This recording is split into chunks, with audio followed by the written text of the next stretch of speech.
Hello and welcome to another episode of All Politics is Local. I'm your host, John Tian. All Politics is Local is a production of the Greater Blackstone Valley Democrats. For more information about the Greater Blackstone Valley Dems, feel free to visit our website at www.gbvdems.org. We have yet another great show planned for you tonight. With me in the studio this evening is Andrew Marsh, the chairperson of the Oxford Cultural Council. So, Andrew, welcome. Thank you so much for coming down to be on the show with us, and why don't we just launch right into it? Tell us about the Oxford Cultural Council. What are you guys all about? Okay, so the Oxford Cultural Council is a volunteer local government body of at least 5 members, and what we do is we redistribute state funds from the Massachusetts Cultural Council into projects that promote the arts, humanities, and interpretive sciences. Okay, in the Oxford area, or Yes. just in Oxford itself, right in town? The projects that we fund don't necessarily have to be in Oxford, but they do have to involve Oxford residents in some way, shape, or form. Okay, so tell us about some of the stuffs that you've done, some of the areas that where you've had some impact already. Okay, so, locally, some of the repeat projects that we've funded have been like free library passes for the Worcester Art Museum and Tower Hill Botanical Garden. One of the more recent ones was last year. There was a live animal show at the library that was a smash hit. That was actually overflowed. So that was definitely money well spent. And, I'm sorry, a live animal show at the library. That where they're like farm animals? What kind of animals? Like some of the more exotic animals, I wasn't there. Okay. So, but if I remember correctly from the application, I think it was some of the more exotic things like snakes and whatnot. Obviously, no bears. You can't. Yeah, I wouldn't have Kodiak bears or anything like that. Yeah. Yeah. So. But like certainly things that would be much more rare to see as pets. Okay. All right. Yeah. So that's interesting. Other projects you've done? Yes. Another one of the repeats is a local picnic and concert at the Huguenot Fort. Oxford was originally settled by the Huguenots, and so Oxford has its own Huguenot Memorial Society, and so they have an annual picnic every year to celebrate the Huguenot heritage of the town. Okay, now that's Huguenot. That's like a French-German? I think originally immigrated from France. From France, yeah, that's what I thought. I thought it was like somewhere around the Alsace region of France, which is kind of on the border with Germany. If I'm not mistaken, I may be way off base. And perhaps one of our viewers would be nice enough to leave a comment on the Facebook page or on our website telling me how wrong I am. but that's interesting. So Yeah. the area was originally settled by Huguenots. Yeah, well, I know absolutely nothing about France, so so you have more expertise in that area than I do. Okay. What else have you been up to? Okay, so let's see. One of the more recent applications that we haven't gotten before was like we funded a project like African arts and education. And I think that's basically just like funding like some like extra curriculum about like African culture and whatnot, since that's like specific to like a specific school system, obviously. So would that be in the grammar school level, the high school level? I honestly don't remember. Okay. We had a huge uptick in applications this past year compared to the previous cycle. Like we had like in my first year we had 18 applications, and this most recent cycle we had like 23. Wow. So Wow. And I actually think, now that I remember, I think my first year we actually only had 16 applications. Wow. Wow. So now you're talking like this has been something you've been doing for a little while. How long have you been doing this? My first year was in 2015. Okay. And cultural council members serve a term of approximately 3 years, depending on when you were first sworn in. And so So my term will expire on May 1st of 2018. Okay, is this an elected position or is it an appointed position? It's appointed. You have to, in order to join, you have to fill an application, send that to the town manager's office. Then, if the town manager's never met you, he's going to want to meet you, you know, to see if you're dependable or not. Sure. And after that, it'll go to the Board of Selectmen, and the Board of Selectmen will vote to approve it. I think at that stage, I don't think I've ever seen them reject a volunteer application. Yeah. How many people serve on the council? So technically, we're supposed to have 5, but right now we really only have 3 active members, which we're barely satisfying quorum, and and that's one of the biggest issues for our council, that we're having a lot of trouble getting more people to join, and we do a lot of really important work. Sure.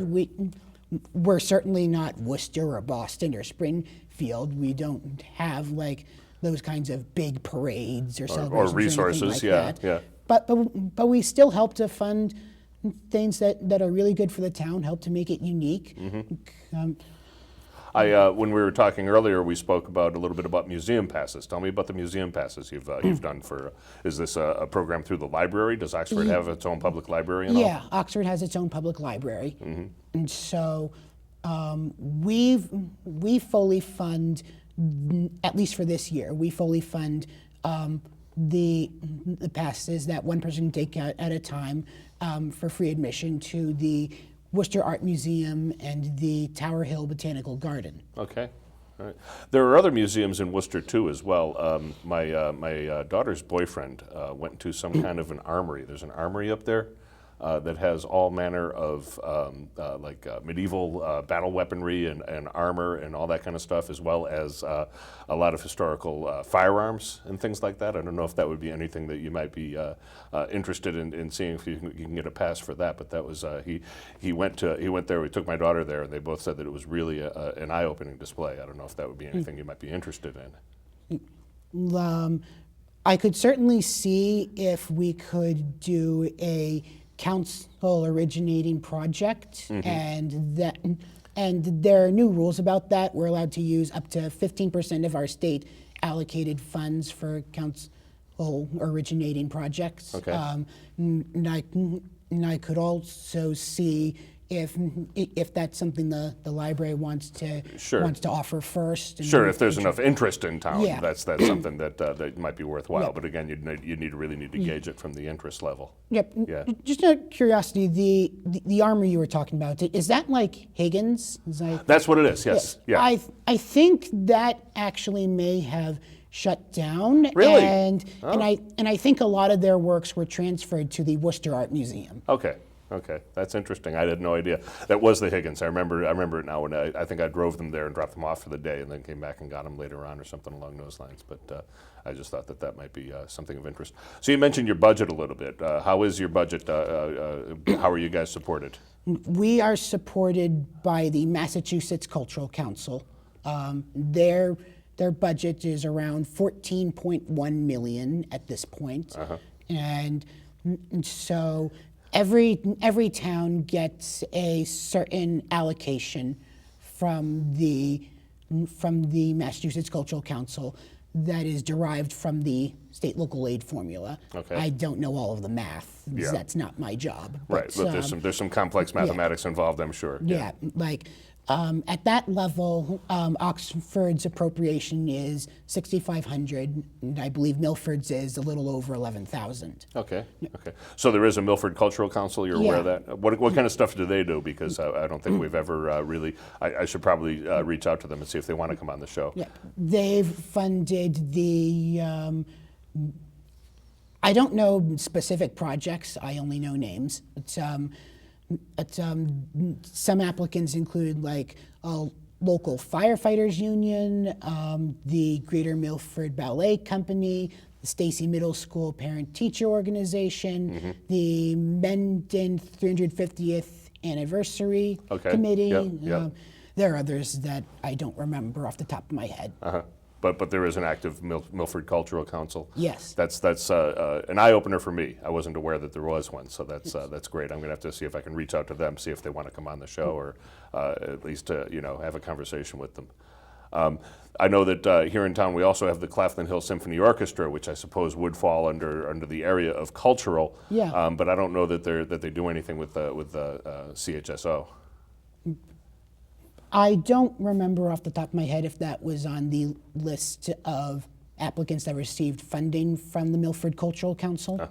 Well, I don't know if that's something that would interest you, but if you ever get a chance to come out and see the CHSO, they are a wonderful orchestra. They really do a very nice job. They do about 5 or 6 shows a year in their season here in Milford. They go at the top of the town hall, just up the road there.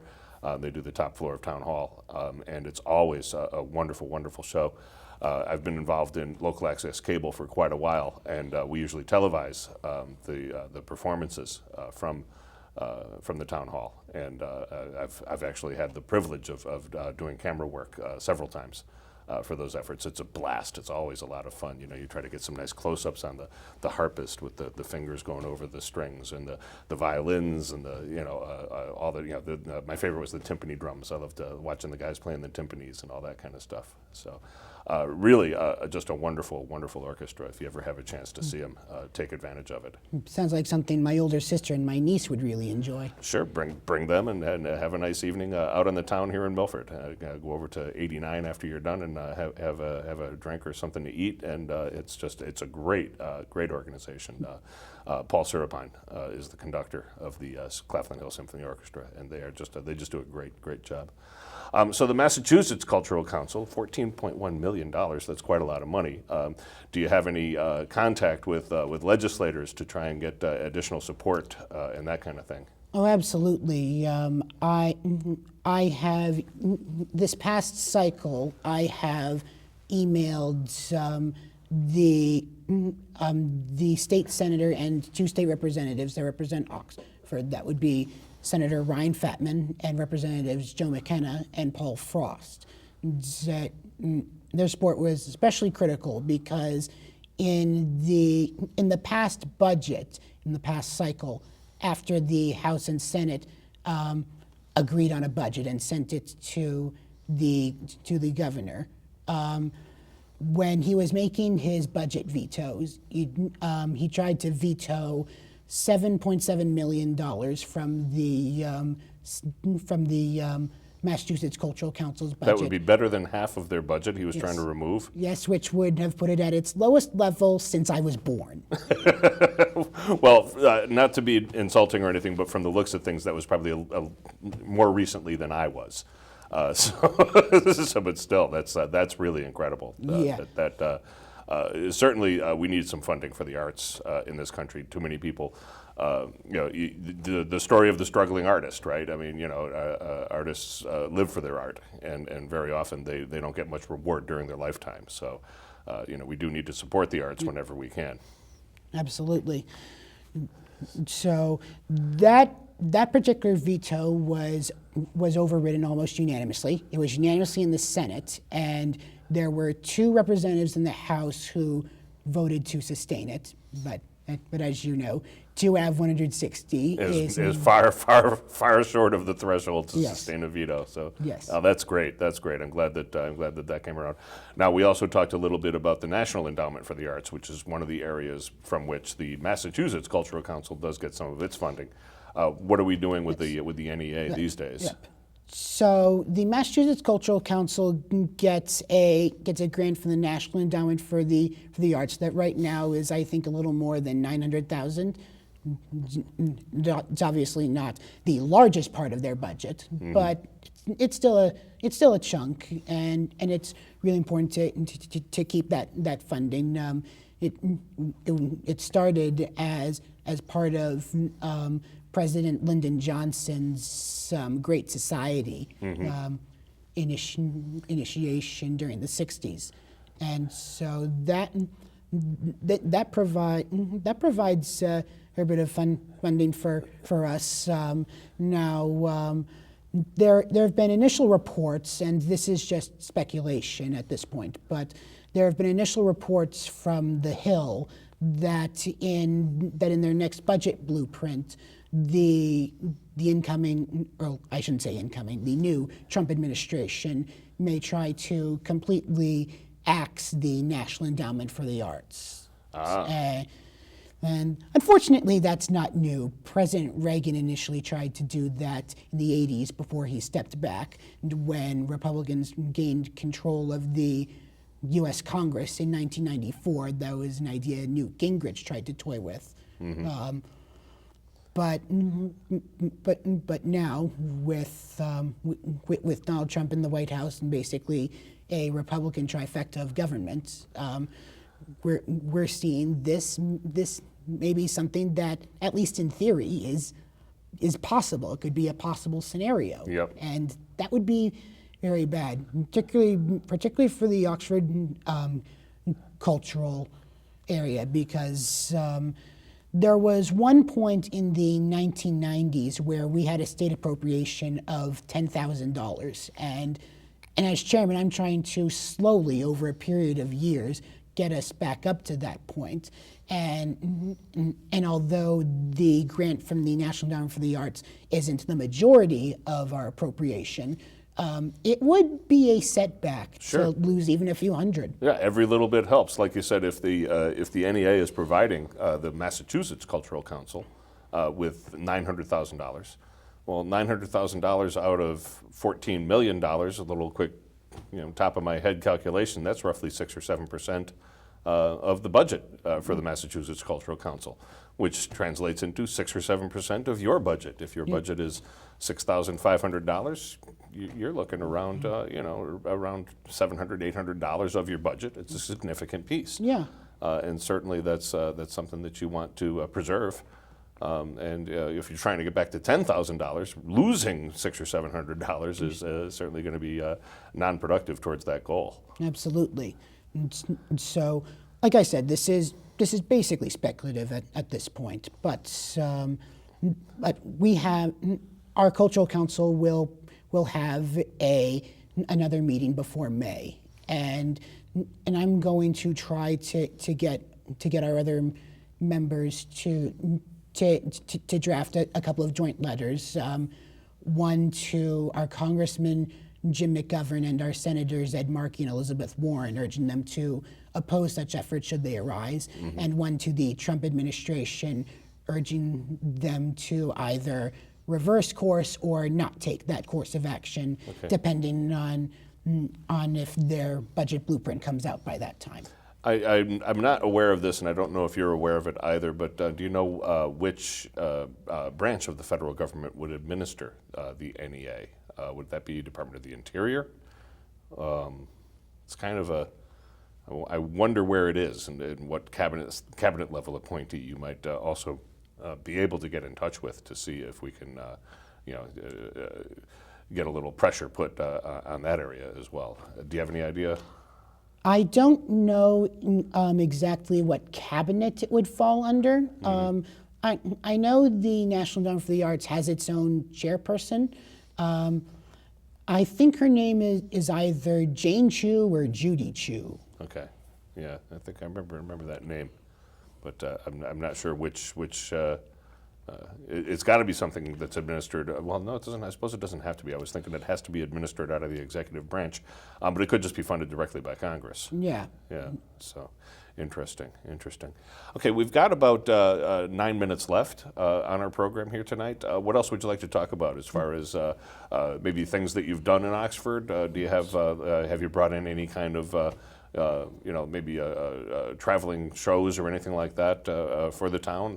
What else have you done? See, as far as my specific work on the council, the first meeting that I joined, I proposed and secured the creation of an official Facebook page, because social media is becoming a way that a lot of people are communicating. And although it does have its ups and downs, as a government body, we need to be able to communicate with our constituents as effectively as possible. To that end, what is your Facebook page? It's facebook.com/. It's just called Oxford Cultural Council. Okay, so we should search Facebook for Oxford Cultural Council, and you'll find about it. Okay, what I'll do also is I'll run that on the show. I'll put it when I'm doing post production. I'll put a little blurb at the bottom of your image here, so that people can read that and go find it if anyone's interested. Yep. We also have our own email. It's oxfordculturalcouncil@gmail.com. Okay.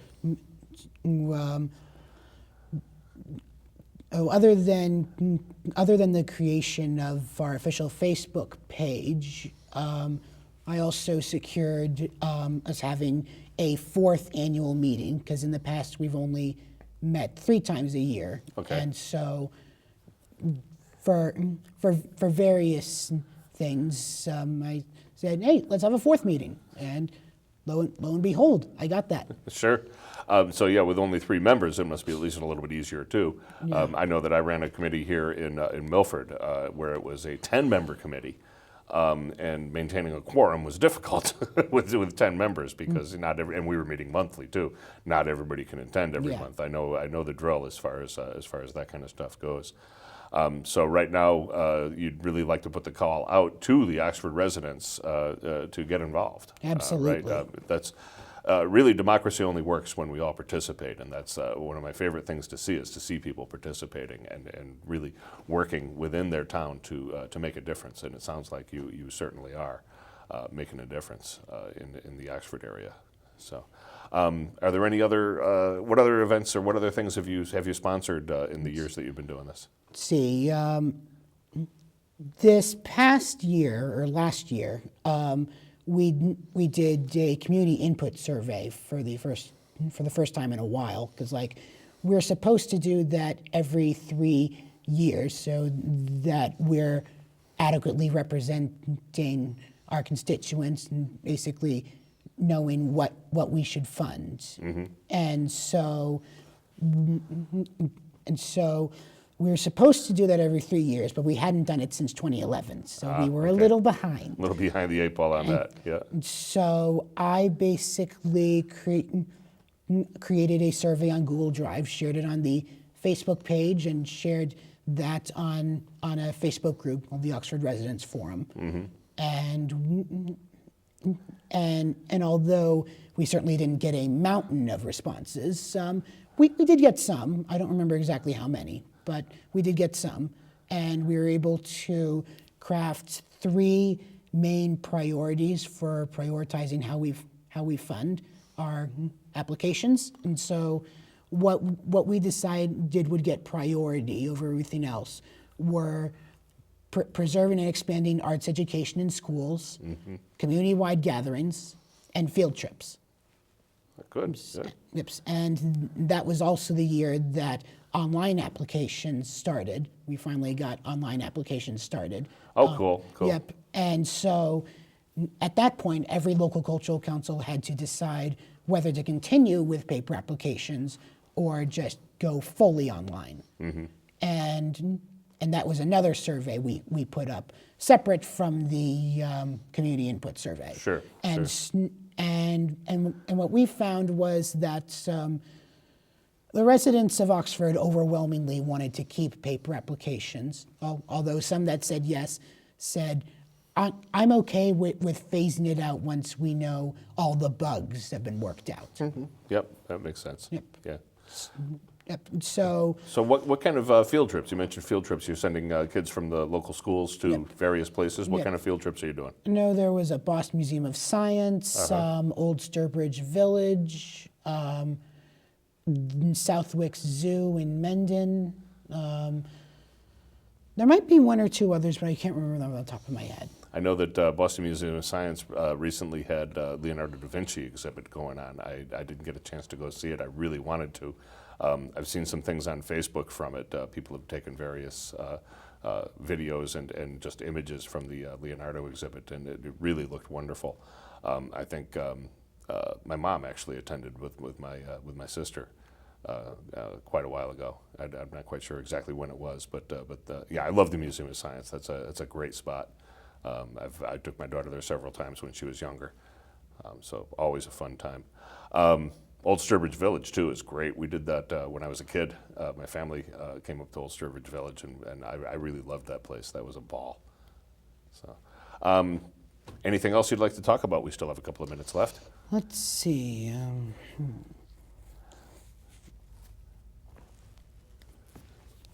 So we talked a little bit about where your budget comes from. Do you ever try to get the taxpayers in Oxford to give you a little bit of money in the town budget? I know that town budgeting can be a sticky issue sometimes, but it doesn't seem like you want an awful lot of money. Here in Milford, one of the sticking points on our budget every year, or for several years it seemed it was an every year kind of thing. We'd approve an $80 million budget in just a few votes. But then we would get hung up on funding $18,000 for fireworks on the 4th of July. I don't know if that's something that you'd be interested in doing, talking to the town about maybe expanding your budget a little bit so you can reach that $10,000 budget goal. I think at this point that would basically be political suicide, particularly because the Oxford Public Schools budget has had some issues in the past, and although that situation is getting better, it's still not quite there yet. Okay. And just at the last couple of town meetings, I've seen a number of residents complain about how like we don't need another tax increase for this or that, even when there was no specific tax increase or tax hike, but like basically trying to like raise revenue for something is something that the residents of Oxford are generally a little skeptical about. And so at least at this point, I don't think that getting any local aid from the town budget is something that we'd be able to count on. That's probably a non-starter, huh? Yeah. So.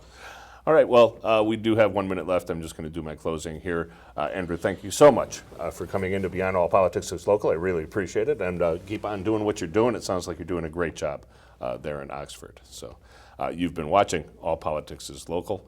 All Politics is Local is a production of the Greater Blackstone Valley Democrats. For more information about the Greater Blackstone Valley Dems, feel free to visit our website at www.gbvdems.org.